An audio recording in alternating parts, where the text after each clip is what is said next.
Hello, this is my first YouTube video. Uh, it's on web accessibility and accessibility in online learning. My name is Troy Martinez. I recently read two articles, uh, Introduction to Web Accessibility by WebAIM and Designing Online Learning Opportunities for Students with Disabilities by Sean Smith and James Basham about accessibility, web design, and online learning. Based on my reading, I would like to present some basic ideas about accessibility, web design, and online learning.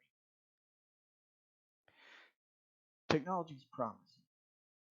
Technology has the opportunity to free people with disabilities from being dependent upon others for help. In the article presented by Smith and Basham, they presented three standards for web designers and content providers to use when developing products that meet accessibility requirements. They are WAG 2.0, Section 508 of the Rehabilitation Act, and EPUB 3. However, technology's promise is falling short. The standards have been criticized for focusing on sensory and physical disabilities and not enough on cognitive access. Thus, the current standards align themselves with physical and sensory disabilities. Examples: mobility concerns, deaf, blind, but do not focus on those with reading disabilities and other learning challenges. Smith and Basham presented in their article two definitions for measuring accessibility when reviewing online and blended content to use with students. Web accessibility means that people with disabilities can use the web. More specifically, web accessibility means that people with disabilities can perceive, understand, navigate, and interact with the web, and that they can contribute to the web. 2. Accessibility.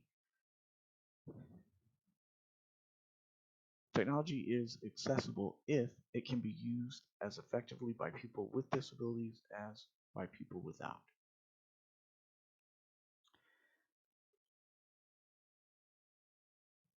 They went on. Smith and Basham suggested that universal design for learning is the most appropriate lens to view content in online learning environments to determine their accessibility for all students.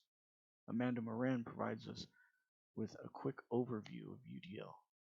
UDL is a framework for how to develop lesson plans and assessments that is based on three main principles. Those principles are representation, action, and expression, and engagement.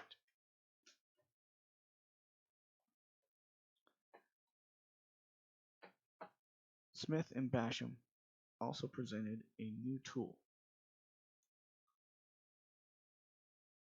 Once an online learning tool has shown accessibility for people with visual or motor disabilities, Smith and Basham suggest using the Center on Online Learning and Student Disabilities UDL scan tool to help parents, educators, and administrators examine online learning products and determine how accessible those products are to all learners by asking a series of questions in a Google form.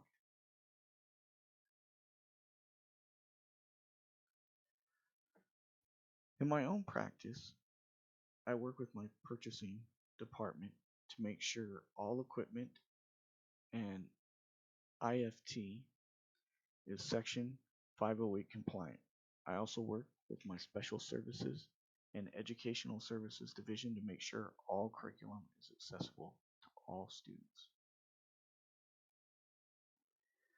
These are the resources I use to put together my presentation beyond the two articles, and I'd like to thank you for taking the time